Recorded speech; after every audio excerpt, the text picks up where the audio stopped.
Welcome to Season 2 of the 6-8 Culture Podcast. We have another incredible group of guests scheduled for this upcoming season. We want this podcast to be as interactive as possible, so I want to take a moment to direct you to our updated website at 68culture.org. Here you can be in touch with us, make guest requests and suggestions, support and partner with us, and much more. Just visit 68culture.org. And now, let's begin with Season 2 of the 6-8 Culture Podcast.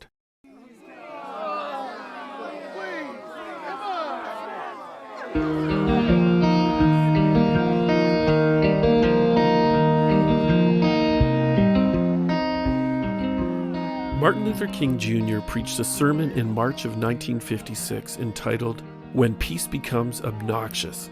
Author and Lucy was the first black student at the University of Alabama.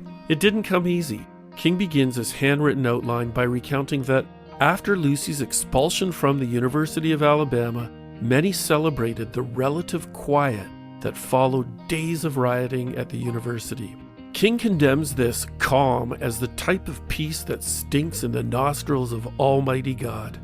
He recounts a conversation with someone who suggested the bus boycott was destroying race relations and peace in the community, and responds, "Yes, it is true that if the Negro accepts his place, accepts exploitation and injustice, there will be peace, but it would be an obnoxious peace."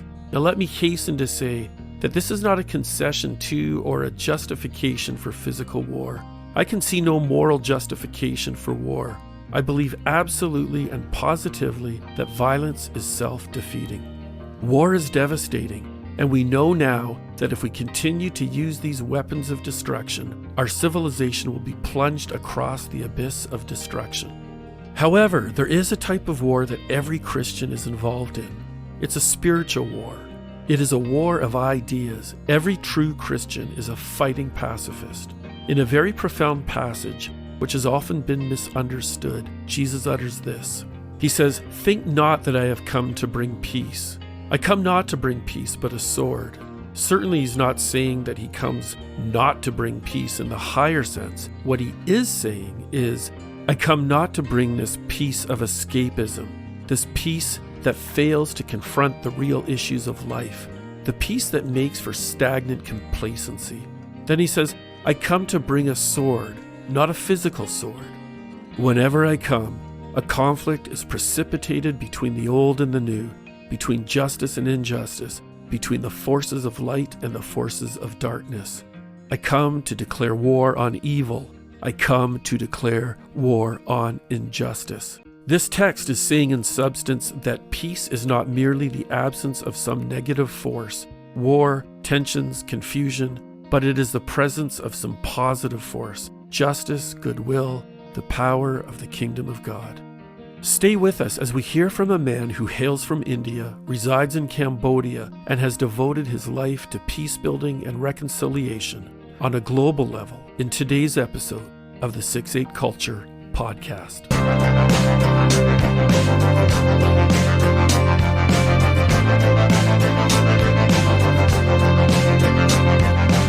Welcome to the 6-8 Culture Podcast, an international community where we share stories of transformation and restoration from the inside out, based on justice, kindness, and humility. Come journey with us. I'm your host, Rob McKinley.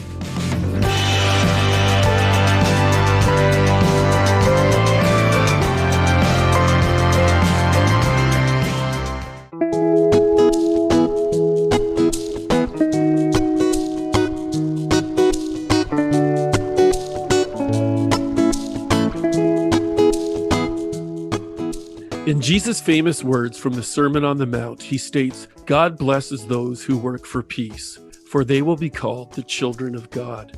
In another translation, it says, "Blessed are the peacemakers." As we heard earlier from Martin Luther King Jr., peace isn't merely the absence of conflict, but rather the presence of the positive, like justice and goodwill. Today's guest comes with exceptional credentials in peacebuilding and reconciliation. Yet his humility keeps his globally transformative work out of the limelight. The faulty cracks of injustice are being healed in the wakes of restoration and redemption, where he equips and trains. His work experience covers leadership training, community development, peace building, and reconciliation. He conducted interfaith peace conferences in various cities in India and peace camps for youth. He has also trained peace builders in Nepal, Sri Lanka, and the Philippines. As Director of Advocacy with World Vision India, he set up the departments for government relations, justice, and peace building. He holds a BA, an MA in Sociology, a bachelor's in Divinity with a major in Comparative Religions, and a research diploma from Oxford University, UK in interfaith peace building and conflict transformation. Currently, he's completing his doctoral studies in forgiveness and reconciliation and is an ordained minister with the Church of North India, an associate priest with the Diocese of Singapore, and has been living in Cambodia since 2006. Such a pleasure to welcome the wise, kind, and perennially cheery Raju Bhagwat to today's episode of the 6-8 Culture Podcast. Hello, Rob, and hello, everybody. Raju here. Thanks so much for joining us, Raju, all the way from Cambodia. You're an Indian expat residing in the urban capital of Phnom Penh. We'll hear more about your life today in a little bit, but I'd love to start with your upbringing. Can you share a bit about who Raju is, where you came from, and how you eventually wound up in Cambodia? Oh, that's a long story, Rob. Okay. Started in a small city called Pune. It's a very orthodox Hindu city. My family has a tradition of Hindu orthodox priests, and the last one was my grandfather. He definitely had hopes that I would become a priest myself, and it was a while before I decided that I did not want to be there. I was about 14 years old when my grandfather actually gave me permission to stop all the rituals of doing the daily worship of the idols and going to temples. And the reason he gave me this permission was because our discussions about God, particularly about morality and ethics, the questions that I asked about these and his answers didn't satisfy my 14-year-old mind. And he was gracious enough to say he would never force me. And I think that has become kind of foundational to the whole understanding of peace and justice, that if there is force involved, if there's manipulation involved, then it is not just and it is definitely not peaceful. That understanding of it started when I was about 14. For the next 6 years, all the way through finishing school and university, I considered myself an atheist, didn't believe in any particular God. I had stopped doing all the rituals, going to temples, etc. But when I started going to university, the major change that happened was a Bible study group that developed around a rugby football team. Every Sunday evening, we would meet to discuss religion, and it finally focused on the Bible. And during those first 4 years of studying the Bible every Sunday evening with a group of friends from all the 7 different religions in India, that was an experience that helped me to clarify my thinking. So in the first year, we finished Gospel of Mark. The second year, we did the Gospel of John. In our third year, we went through the whole book of Acts. And in the fourth year, we started going through the book of Romans. Just before I finished university, I found the answers to 2 questions that I had been asking my grandfather. The 2 questions that had been ringing in my head over those 7-8 years. What is good and bad? And what is God's character? And I found the answers while studying the book of Romans. The answers were there right from the beginning in the life and the person of Jesus Christ. But that came home to me in March of 1974 while finishing the book of Romans. That God is perfect and good. His character never changes. God does not force you even to love him and to follow him and obey him. It's always choice. And the fact that anything that contradicts the character of God, of Jesus Christ, is therefore sin. As simple as I can put it in terms of the answers I found. You had mentioned the environment that you were growing up in. There were plurality of religions there. Can you just expand on maybe some of the other ones? Did you find any resistance to you exploring Christianity in the region of India that you grew up in? There's 7 religions, like the major religions in India: Hinduism, and then you have Islam, Christians, Sikhs, Buddhists. You have the Parsis, who are the followers of Zoroaster, the prophet. And then you have the Jains, who are the followers of the Mahavira. The Jains actually predate the Buddhists in India by about at least 300 years. And we had all of these 7 religions on our rugby team. And we were a part of this discussion that used to happen every Sunday evening. So understanding faith in a pluralistic context has definitely been a part of what defines me. It's been a dialogue with young people from 7 different faiths. And sometimes this dialogue became quite loud and violent. We never actually exchanged blows, but we got quite close to that. Yeah. Studying the Bible wasn't an issue. I mean, just having discussions on religion and philosophy and good and bad is quite normal. Yeah. So what put you on the path that you've been on for so many years? Was there a particular point in time that facilitated such a heart for peace building, or has it been shaped by a steady progression? Yeah, that question would have 2 answers, really. One is that in spite of all the goodness that I thought I was, that wasn't inherent in me. You know, as a Hindu Brahmin, doing bad things is not the norm. Having basic integrity is the norm. So I've never smoked a cigarette. I've never done drugs. Literally never drunk alcohol until I started doing communion in an Anglican church. I've never copied in exams. I've never passed a bribe, not even while I've been in Cambodia. You know, like, it's all these things that you don't do is what defines your morality. At the same time, I used to get angry easily and physically violent. But the excuse was always, oh, everybody does that once in a while. And you get into fights. My personal violence, my personal anger, dealing with these has led me to be a peacemaker. And in being a peacemaker, I find my own redemption and my own healing from my anger and my violence. The other one is, so the trigger kind of happened in 1998. I was already a pastor then. December, Christmas Day, 1998, organized attacks by about 10 truckfuls of people happened in a small tribal district not far from Bombay. And between Christmas Day 1998 and New Year 1999, 36 churches were destroyed, attacked, destroyed, burned, and the tribal Christians chased out of the villages. So my bishop asked me to lead a team just to support some of the Christians there and to find out what happened. I'd never done anything like this. Until this moment, I had been a normal church pastor, primarily doing youth work. And when I got there, I went with a team because there would be women and children and young people and older people who would be traumatized by these attacks.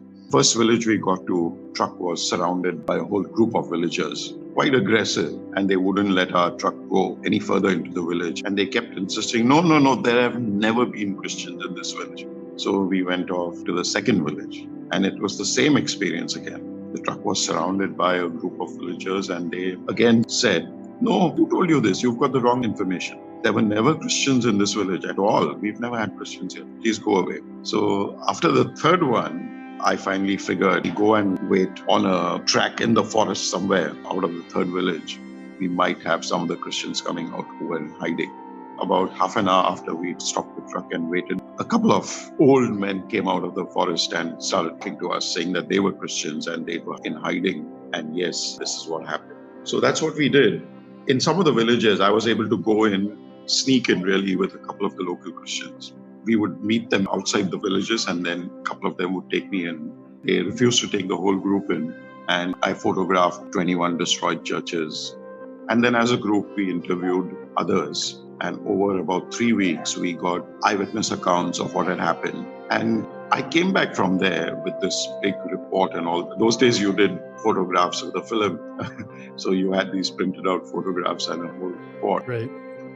And the question in my mind was, if violence, religious violence is a tool for political gain, is there any way that we can stop it? Can we prevent it at all? And the only answer I could find was maybe let's try interfaith peace conferences. So over the next 3 years, I did interfaith peace conferences in about 60 cities. These were cities that have a history of violence, of religious and ethnic violence. 66 cities across India, primarily North India.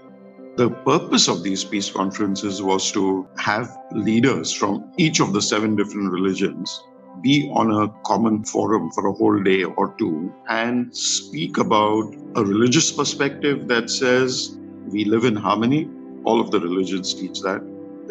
We don't do violence against each other. We live in peace. We live together. And the other perspectives was constitutional, where the Constitution of India guarantees religious freedom to choose your religion, to practice your religion, and to propagate your religion. Those were like 3 years. And over that period of these peace conferences, we set up peace committees in each of these cities.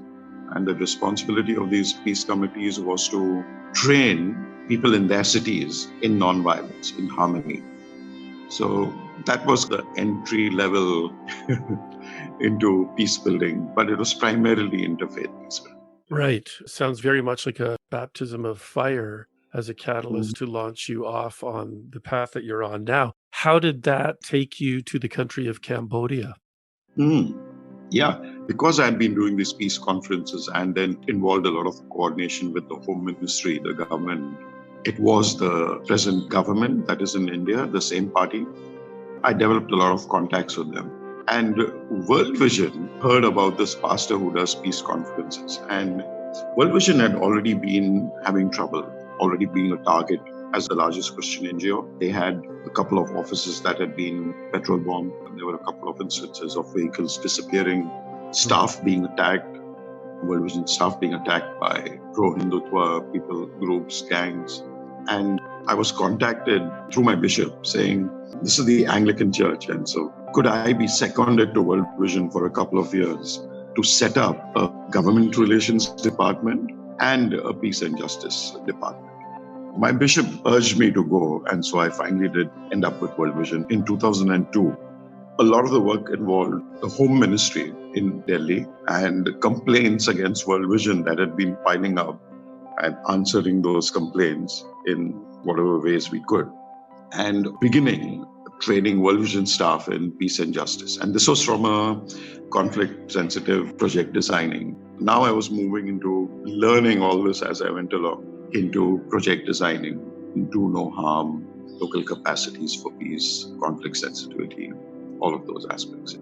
It also resulted in me coming to Cambodia. I was sent to Cambodia to help with peace building in Cambodia, training World Vision staff primarily.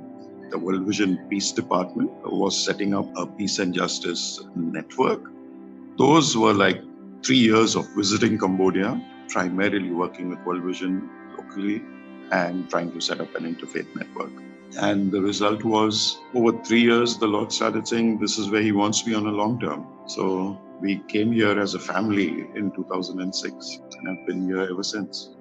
And my primary work has been training leaders of organizations in peace building and in justice and in reconciliation. Now, when you and I, the first time we met each other in person, it was near the Tuol Sleng Genocide Museum. I think you were residing quite close to there. I was right next to it. Yeah, S21 for our listening audience who are not familiar with that particular place. It's a Holocaust museum that was formerly a high school that turned into a place of death and torture. It's just a horrific reminder touring through there. You will not have a dry eye and it will radically impact your life. Has living in the presence of that place been a constant reminder to you of the work that you're doing and the aftermath of the civil war in Cambodia? Is this whole post-conflict aspect, because what you have is people living next to each other, neighbors, and history between the families would be torture, killing, rape, destruction, even community slave labor in the rice fields, all of those aspects. And the result has been this huge trust deficit across Cambodian society, which started off from that period. and still is very much a part of normal life here. And one of the interesting papers on this is titled Where Every Family is an Island. It's just the complete inability of local leaders to work with anybody else except their own family. Mm. So you find most organizations, most NGOs, and even most denominations that have been started in Cambodia by Christians are run by immediate family members. And that obviously creates its own issues. Besides the fact that cooperating between churches, denominations, organizations is almost impossible because you don't trust anybody else. You had mentioned that you were working for World Vision India. And I remember when I was working for World Vision Canada, there was an incredible man from India who came to speak, and his name was Jayakumar Christian. He was the CEO and National Director of World Vision India. And I recall that you had mentioned that you had worked alongside and under him. Can you share a little bit about what that was like and the type of work that you were seconded to do? Yeah. In terms of personal interaction, very little, except in the management meetings that we had. Just the fact that I was setting up these departments and he gave me complete freedom to, okay, we don't have a clue, you please go ahead and do it. It was a learning experience for all of us. So setting up a government relations department, setting up a peace and justice department, and again, developing a whole national strategy for that. And it was exciting, it was hard, and it was a huge learning curve, definitely for me. And it was facilitated because he said, just go ahead and do it. Those were exciting years. It was short. It was 4.5 years. It sounds very much like a mosaic style of leadership, which is near and dear to my heart in the sense of how powerful and transformative it can be.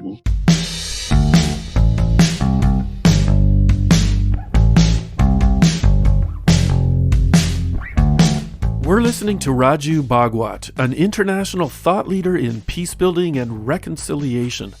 Let's resume our talk as he shares practical insights on leadership training, community development, peacebuilding, and reconciliation.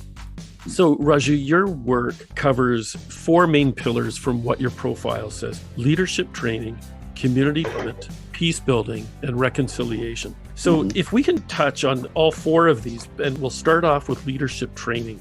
Can you share a little bit about how this is manifest in your work? Ever since I came, the focus has always been working with the CEOs.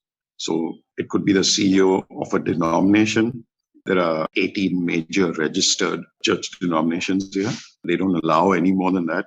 It involved working with CEOs of Christian organizations and CEOs of Christian NGOs. And these would all be Cambodians only. I didn't work with any expats. Still focus only on working primarily with Cambodian leaders. And the idea there has been 2. In leadership training, it involves fostering unity between the leaders themselves. Through that, start with trust. First, you foster the trust through developing safe spaces for working together. As that trust develops, then you start doing cross-boundary trainings, meaning like 3, 4, 5 different organizations, denominations working together in a particular province.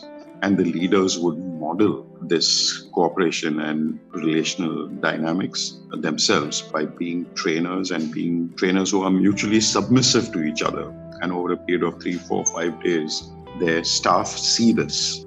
And interestingly, like one of the comments from the staff right in the beginning, in the first year itself, was seeing our leaders being friends together has now given us staff to be friends together across these organizational, denominational boundaries. It's powerful. Yeah. When leaders model it, I keep in mind, like we're talking about a communist background. And so if the leader doesn't do it, you don't do it. It's that simple. If he does it, you have the permission to do it. That language is very typically communist. Yeah. So that was one aspect. And the other one was personal reconciliation, forgiveness and reconciliation within the Christian leaders themselves. But that took, before the first one happened, it was like 4 years of building these communities of trust and training teams that worked cross-boundary. Another pillar of what your work is focusing on is community development. Now, how is that best expressed in your work? 2 of the words that are probably most misused, though they are used very often, is the word sustainability. And one of the things that you keep seeing is local rural groups, churches, organizations, communities that depend on an outside resource person for their learning and their development. The truth is, as long as a local group depends on an outside resource person, that group will never be sustainable. And so how do you make this? How do you bring about this sustainability? And so the obvious answer is each of these communities becomes self-learning, becomes a learning community. And how do you do that in a church, a village church group? How do you do that in a small community in terms of its own development? The other misused word is training. So what I discovered was training usually meant someone comes in with a manual about 250 pages and then tries to complete that manual in 5 days, usually like Monday to Friday. Actually, the first time I came to Cambodia, I figured out that probably the kind of pace that I do training in India, I would probably need to do half as much in twice the time in Cambodia. Yeah. Simply because the education foundations are not in place even now. Right. All the education system was destroyed by the Khmer Rouge, and it has never really been put back in place in the way it used to be. So there's a huge deficit in terms of just the motivation to read and learn for yourself. Almost everything, even including university, is all about copy and paste and rote memorization. So how do you train in the true sense of the word so that people are able to reflect, communities are able to develop principles of practice from their own experience?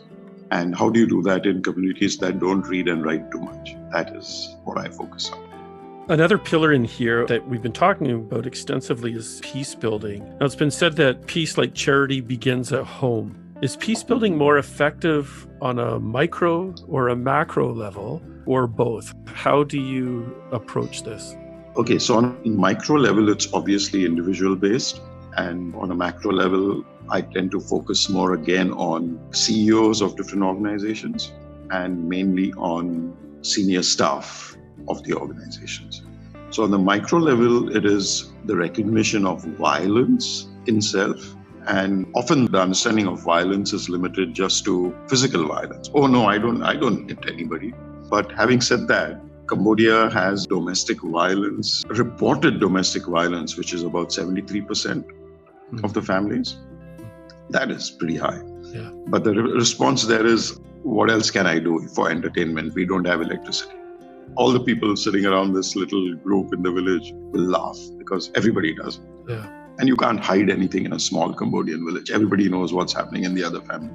So just the understanding of violence as being limited to merely physical and expanding that to include verbal, include emotional, especially shaming each other.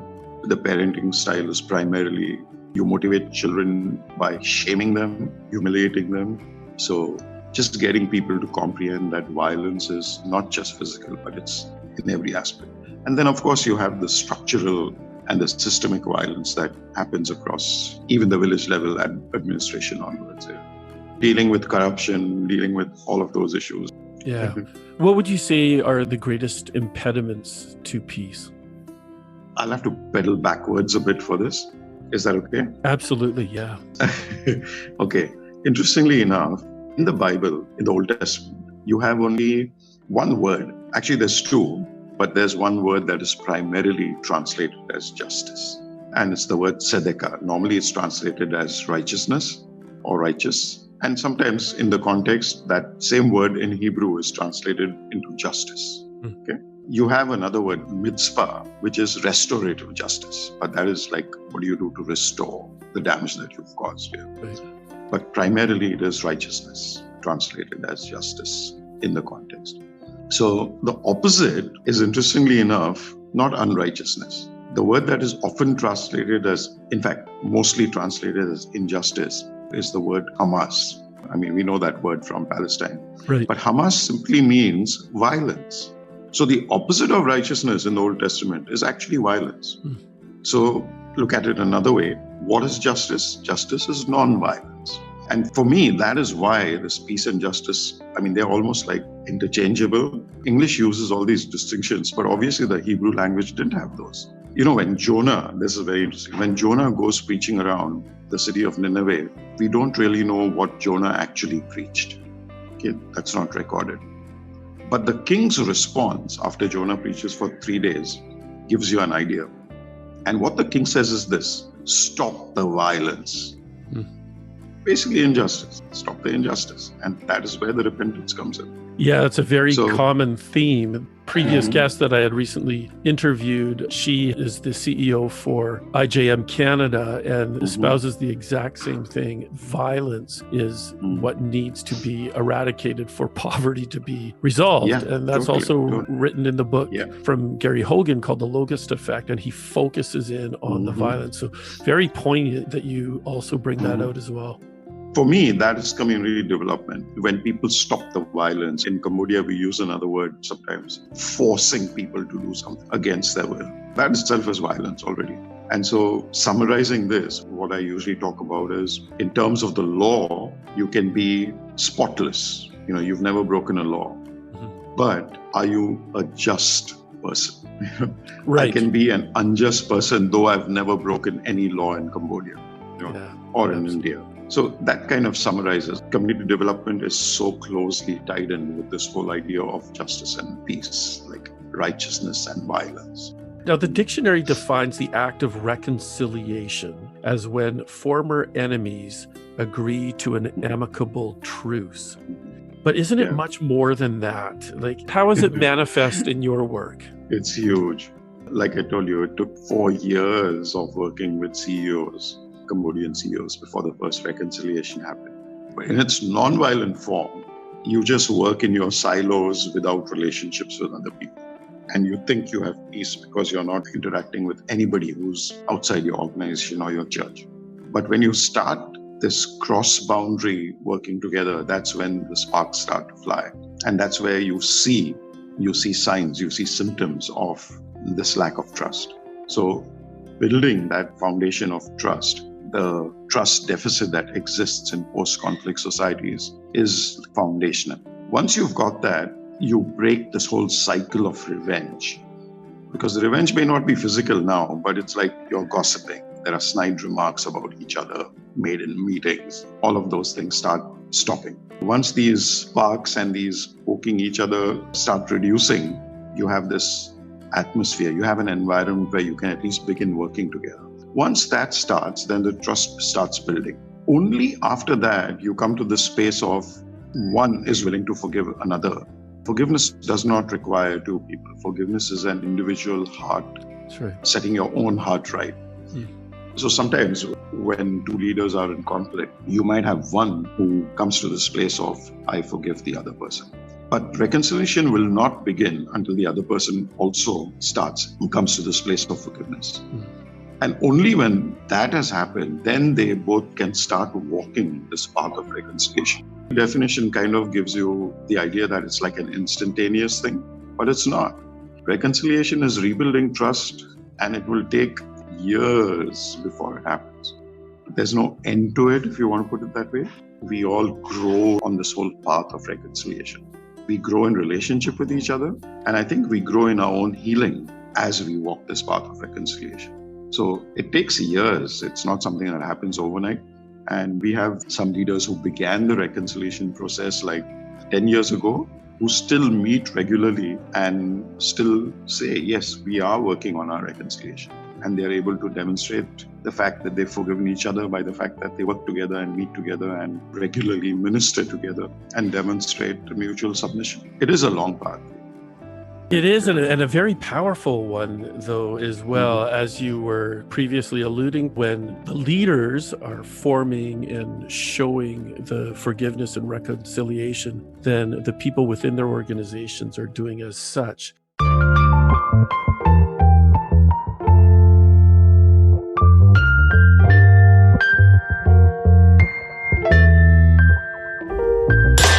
Now, you're in in the process, one of the few people in this world that is completing their doctoral studies in forgiveness and reconciliation. That's a compliment, Raju.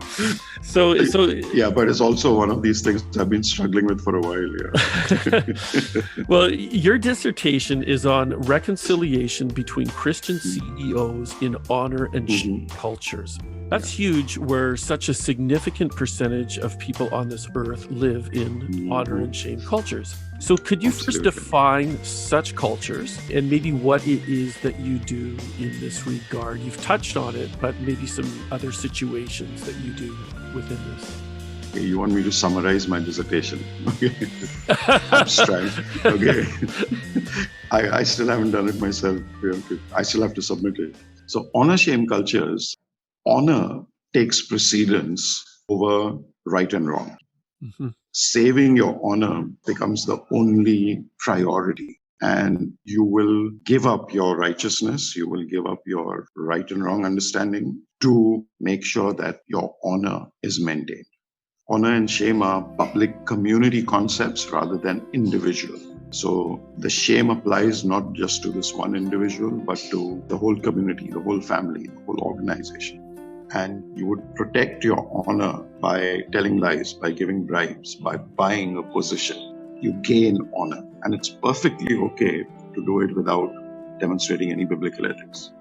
Shame is when someone catches you doing it and it publicly exposes this. That's where you get dishonored. But because everybody's doing it, you don't expose the other. Does that make sense? Yeah, absolutely. Yeah. Okay.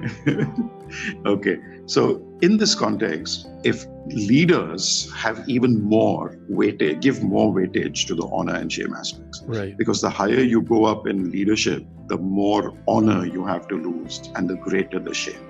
So leaders in shame and honor contexts will not admit to even being sick or unwell because that's a sign of weakness. So how would you ever admit to being wrong? Hey, I have been wrong. Please forgive me. You do not do that in honor shame culture. Leaders especially will lose huge face, cut off your own nose. You throw away your own face if you say you've done something wrong. So leaders do not admit to this publicly. It's like dishonorable. It's shameful to admit to having made a mistake, to admit to having doing wrong. So if you're never going to say you were wrong, how can you ever be reconciled? That was the question that I've been struggling with. I have a few answers which I've been trying to write out. So like we earlier said, forgiveness is where it starts, but it takes a long time to get to this process. At least one person forgives. Yeah. And a lot of it has been one-on-one coaching, one-on-one mentoring of leaders who are ready for forgiveness or to forgive the other. And then once they've forgiven the other person, I would continue coaching them on how do you approach the other person, the other leader. And most of it is one-on-one coaching because it's two things. One is it's skills, and the other one is you're overcoming a whole worldview that completely wants to bypass this and just work on, we live together. Even if we are enemies, that's fine, but at least there's no overt conflict going on. So the change of worldview is related to one particular dynamic that I've been working on. Paul talks about this. If I would boast, I would rather boast in my weaknesses. It took me about 2 years to figure this out after I came to Cambodia. To switch the dynamics, someone would have to start talking about weaknesses, sharing their personal weaknesses. And obviously, by default, that was me. So the first time I shared my struggle about being a good father, all the leaders, they giggled and they laughed. And I was quite offended because I was like, hey, here I'm sharing my heart and you guys are laughing. Then I figured out that they're just embarrassed to see this expert, outside expert, shaming himself. And they didn't know how to react to that. So they just giggled and laughed. Yeah. But it had to be done consistently. Finally, one by one, they all come on board. In the first 2 years, the stories are all about, here we have done this incredible ministry and now we're going to go ahead. So thank God for that. Praise God for that. And now please pray for this other incredible plan we have. It will work out well and we will save the world. So in my first 2 years, these were the stories I was hearing. Nobody asked for prayer for struggles. Nobody said it was difficult. And finally it dawned on me 2 years later that this was one aspect that needed to be dealt with. So 2 years, 2.5, 3 years down the line, we started sharing about, hey, this is where I struggle. my struggles as a parent, my struggles in ministry, my struggles with my staff, my struggles with other leaders. So it took about 2 years of sharing our struggles and our weaknesses before the first reconciliation actually happened. And I'm convinced that this change of worldview is breaking out of this mold of false boasting that brings you honor to honest sharing about struggle that breaks down this shame barrier and then brings you to this place of saying, I'm sorry, I've been wrong, and I want to be reconciled.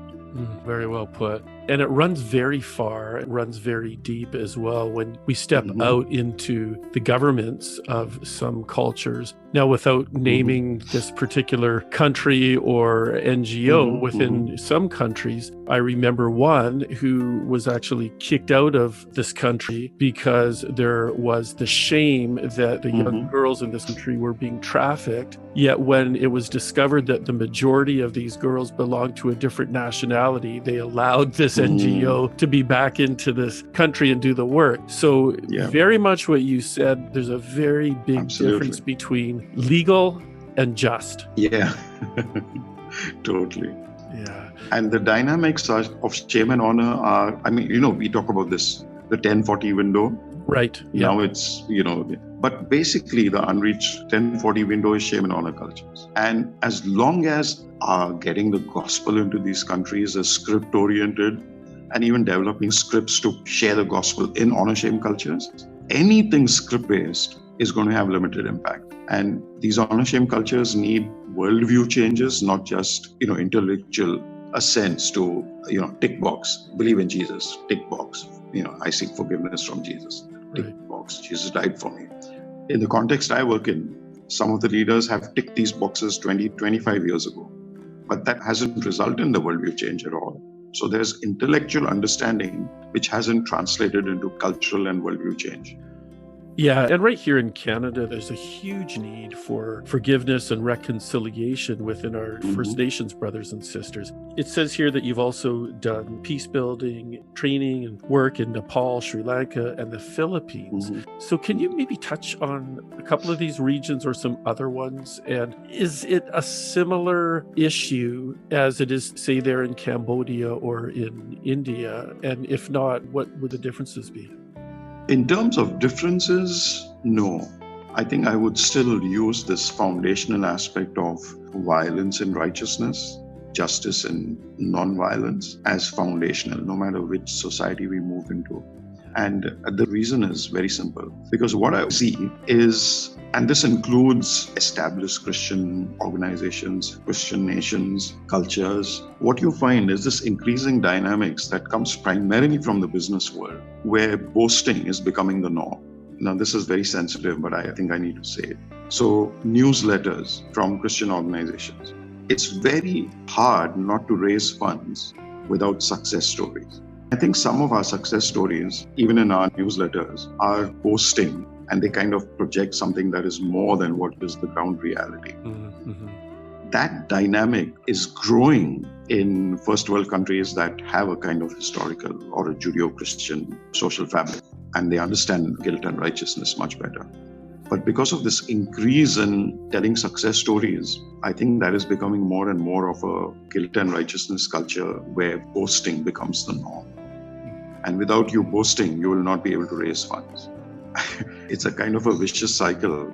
Yeah, it's very transactional. And there's a profession within most NGOs that they strive not to be transactional. But it's the whole, I'm giving you something, so I expect a return on my investment. So there can be transparency, but we can't have immediacy in our expectations. This is a very long-term approach, and I think the West has a long way to come in learning and understanding that. The long-term approach, again, is crucial because most funding cycles are like 3 years, 2 years, 3 years, sometimes even 1 year. And when an organization or an NGO or a church is pushed to deliver results in 3 years, I think we've already lost the plot, because changing worldviews and hearts is not a 3-year project. It's a lifetime project. That's right. Raju, if someone wants to pursue an education in forgiveness and reconciliation, where can they go? How did you discover the seminary that you're attending or the university that you're attending? and have any recommendations for anyone who are looking to pursuing a similar type of path? You've already noted that there's not too many. There are some secular universities that do offer you peace studies and even conflict transformation. They even might offer you a PhD. But theology, Christian peace studies, is sadly missing. Across India, there's probably only 2 or 3 that offer you peace as a subject only. But the Asia Theological Association does this peace studies program, and now they're recruiting the 5th cohort. So if you look at the Asia Theological Association website or the Asia Graduate School of Theology, you will find the peace studies doctoral program. And it is one of the few, I think there's only 3 or 4 across the world, where you find a PhD in a theology of peace. And you're given freedom to develop a theology of peace within your own context. Eastern Mennonite University in the US has been, historically, they've been in the forefront of peacemaking and conflict transformation. Thank you. Is there anything else that you would like to touch on before we wrap things up?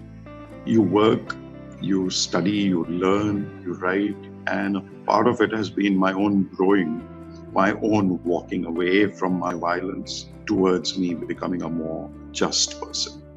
I think if I don't do this work, I will not grow to be a just person the way God wants me to be. That's probably the best summary that I could make of this. Very well said. And it's very appropriate for this podcast, which is focused on justice, kindness, and humility, starting with ourselves. It was very interesting to see your WhatsApp profile has the same scripture of Micah 6:8. That's right. Yeah. And acting justly, loving mercy, and walking humbly.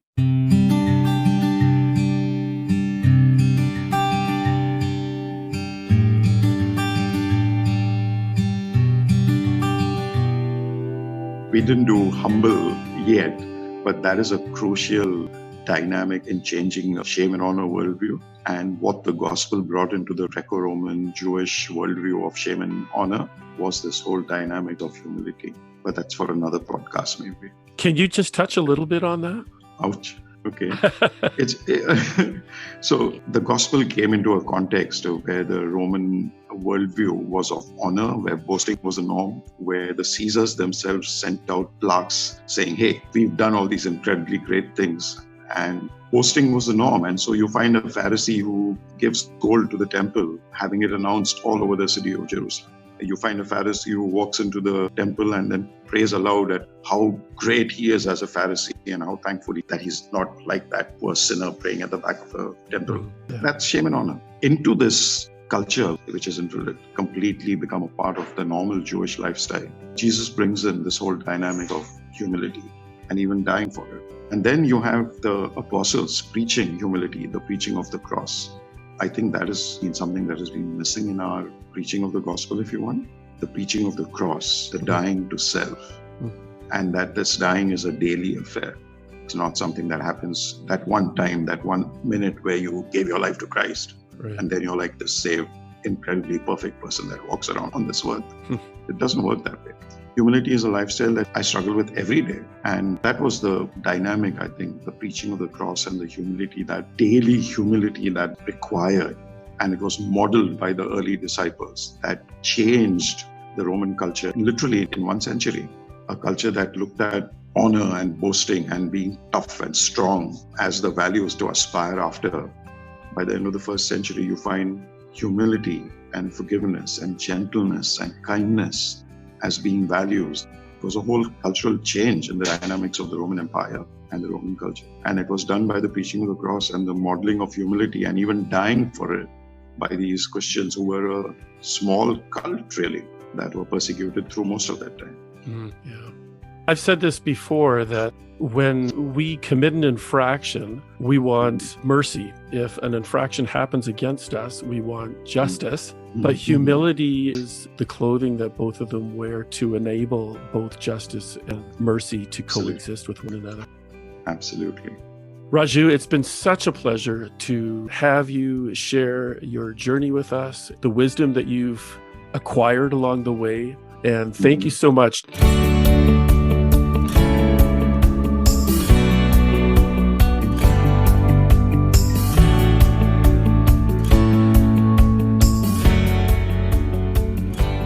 Thanks for sharing your time with the 6-8 Culture podcast, where we share stories of personal transformation that are making our world a more just, kind, and humble place.